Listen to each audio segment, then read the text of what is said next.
Hello everyone and welcome.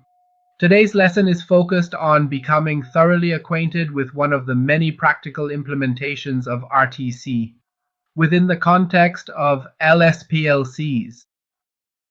We have connected an LS compact PLC model XEC-DR32H to an LS inverter model G100.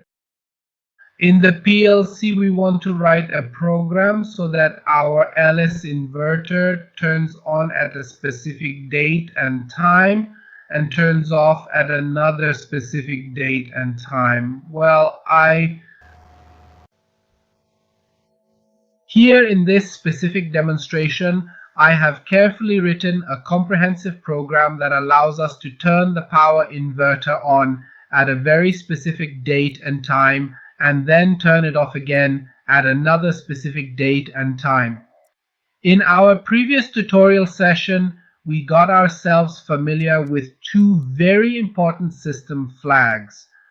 One of those specific flags specified the current time for us, which was labeled as underline RTC, underline time of day. The exact time that we have set on the PLC is clearly displayed here for us to see. The second important flag we learned about was underline RTC underline date, which shows us the specific date we have set on the PLC hardware. So now what we really need to do is separate these individual time and date elements into their component parts. For example, I should be able to separate the hour, the minute, and the second in the time display, and similarly the year, the month, and the day in the date display. Based on that information, I can write a detailed program so that the hour, minute, and the year, month, and day I specify are compared directly with this RTC that we've set here, and if the two values match perfectly, it performs a certain programmed action for us. So the very first step is to separate these individual elements, which we'll do together right now.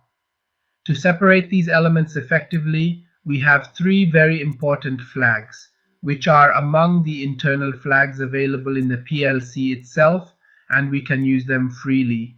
So one of these flags can actually separate the month and the year for us, underline moon, underline year, which can separate the month and year values. Another important flag we can use is related to the hour and the day. This flag can give us the hour and day. Underline time, underline day, which we can use in our logic. Another important flag we can use gives us the seconds and the minutes. Underline second, underline minutes, which can provide those specific values for us. Now, an extremely important point to consider is the specific data type that these three flags give us. It's of the word type, meaning its data type is a 16-bit word.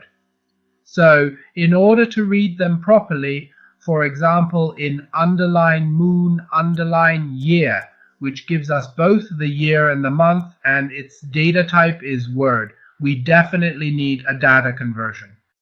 We use a specific conversion function called the word byte function.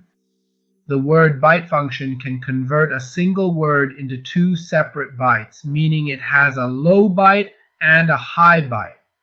We know that every single word consists of 2 bytes, so it can separate these 2 bytes for us and deliver them to us as individual outputs. So I have everything ready. I use the flag here as the input for this conversion function. In its outputs, which give us one low and one high, I define 2 variables here. In the low part, it gives us the year, and in the high part, it gives us the month. So I use 2 variables here. I named one year byte and the other one I called month byte. I added byte at the end here to remind us what the data type is. It is specifically a byte because this is a specialized function that converts a word into a byte. Therefore, these low and high components are naturally of the byte data type. So in fact, this process gives us the current year, and in this specific part of the interface, we can clearly see the month displayed here. The numeric value it provides us here is formatted in hexadecimal, meaning you can see this 16 here, so it is giving us the value in hex format. So right now, the current year is 2026, and it is giving us the last two digits, which are 26. We are currently in the first month of the year, meaning January, so it is giving us a value of 1 for the month. Now again, here we used another word to byte conversion function, and we put its second flag here, which is underline time, underline day. In this specific flag, we have both the day and the hour information. Again, just like we saw before, it gives us two separate byte outputs. One is labeled low and one is labeled high. In the low part, we have the day, and in the high part, we have the hour. We continue in the exact same way and use another conversion function here, and this time in its input, we put underline second underline minute. Its output again has 2 bytes which give us the minute and the second. So here we have successfully managed to separate the individual elements of our date and time individually. If you look closely here, the time is now 1812, and here it is also giving us the seconds. If you look here, you can see exactly that we have the time, 1812, and here are the seconds ticking by. And today is the 28th of January 2026, which here gives us the year 26. As we said previously, it gives us the month, which is January, and as we said, it gives us the day, which is the 28th. So we have successfully separated these elements. Now, we need to write a program. Here, we are going to write a program so that we can turn on the inverter through the HMI screen. Here, I used comparison functions, as I explained to you before, and we use the equal function. If you remember, in our previous lessons, I explained that the equal function is a comparison function where we can put two values here. These two variables, whose data types must be exactly the same, are compared. If they are equal, the output gives us a 1. If they are not, it gives us a 0. So the output is a bit, and here I named the output out1. Now in this part, first of all, I want to set a specific time which I called set all, which is the time for turning on this inverter. We compare this with RByte, which is the hour we read from the system, the hour related to our PLC. So we say if the time I set here is equal to the PLC time, set out 1 to 1 for me. I set the specific minute value with minutes set on. Note that the data type is a byte. Please pay close attention to this. It is the minutes byte within the system. We separated it and it was related to the PLC minute. It compares them together, and if these two are equal, it works the same way. I do the same for. We can also use this same logic for the date as well. I have specifically set one variable for the year, one for the month, and one for the day. So here in this section I put year set on, which represents the specific year I want to set. Its data type is defined as a byte. The system then compares this value with the year currently being read in the PLC's internal memory. If these two values are exactly equal, the output is set to 1. I also followed this same process to set one for the month and one for the day. For example, I set day set on for the specific day we want our PLC, or for example our inverter, to turn on. And finally, I used a logical and function for the output of these 5 separate conditions to ensure everything matches.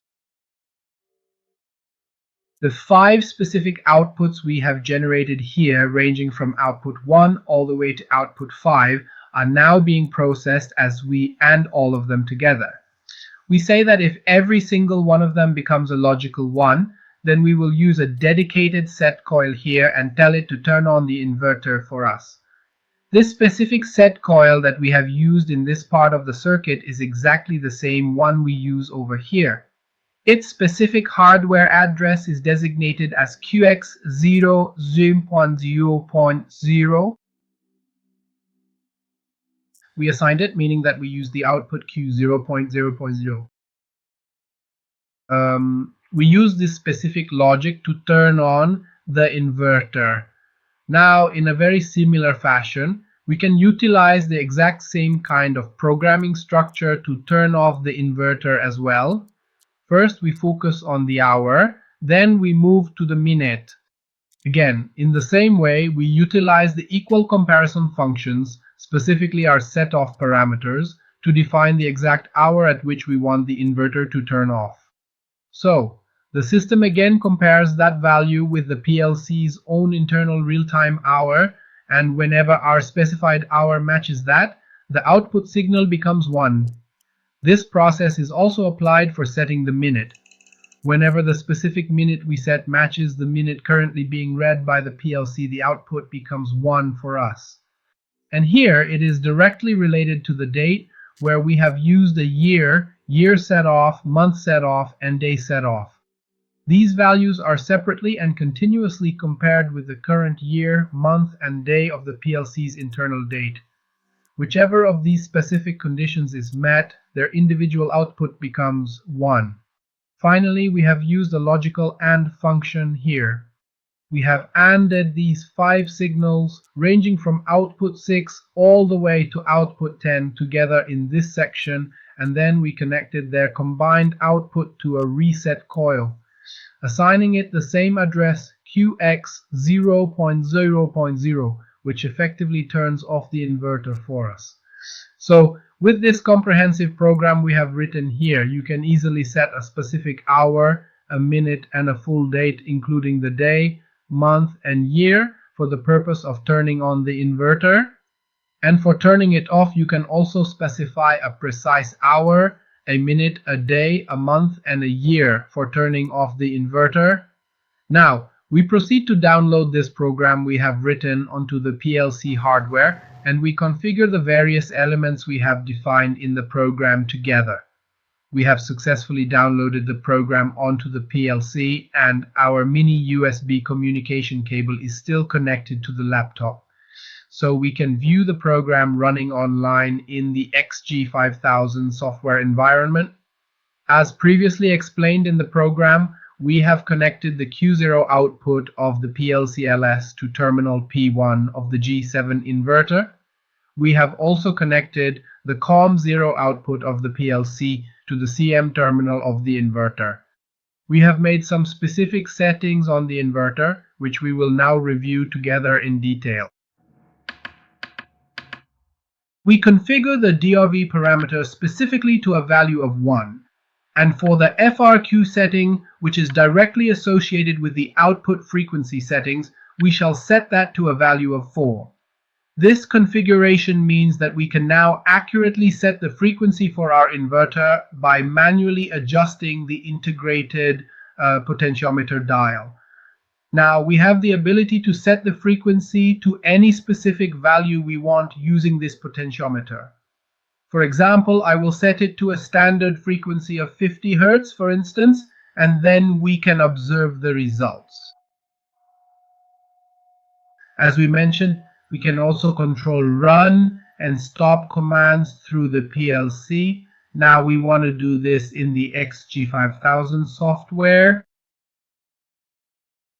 In this tutorial, we want to carefully set a specific date and time within the XG5000 software interface for the inverter to automatically turn on, and we also need to set a corresponding date and time for the inverter to turn off.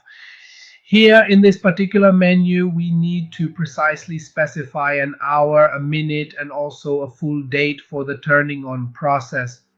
We will set the hour right here. Right now, the current time is 18 SAC, so I will set it to 18 SARs for this example. I will set the minutes as well. For instance, right now the clock shows 18:25. So let us say we want the system to turn on at exactly 18:28. In this specific section of the software, we can also set the exact date for turning it on. Here, we need to enter the last 2 digits of the current year. This year is 2026, and the current month we are in is January. And now for the 28th, I will carefully enter the 28th right here in this field. Since every single one of these parameters match exactly as they should, this specific output has also become 1. But looking back at the first section, our current hour is set to 1, but the minute hasn't quite reached that point yet. Now, for the process of turning it off, we can follow the exact same procedure and set a specific time for the system to turn off. I will set the hour to 18 and then I will set the minute to 29 so that our inverter will continue to work for exactly 1 minute before shutting down. For the specific year required, I will now enter the last 2 digits, which are 26. It is important that we enter only the last 2 digits in this field. The current month is January, so we will input 01, and today's date is the 28th. Now we will simply wait until the exact minute and hour we have set match up perfectly with the PLC's internal time, so that we can actually proceed to turn on the inverter system.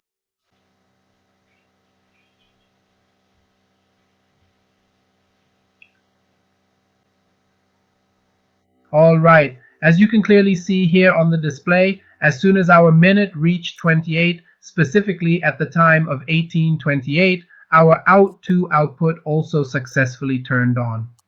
At this exact moment, the inverter was automatically switched on for us to begin the process.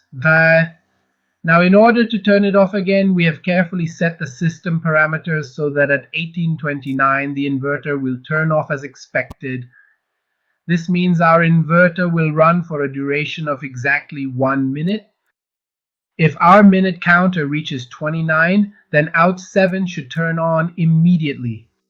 And here, in fact, you can observe that when the clock reached 29, out7 turned on right on schedule, and now our inverter has been completely reset to its initial state.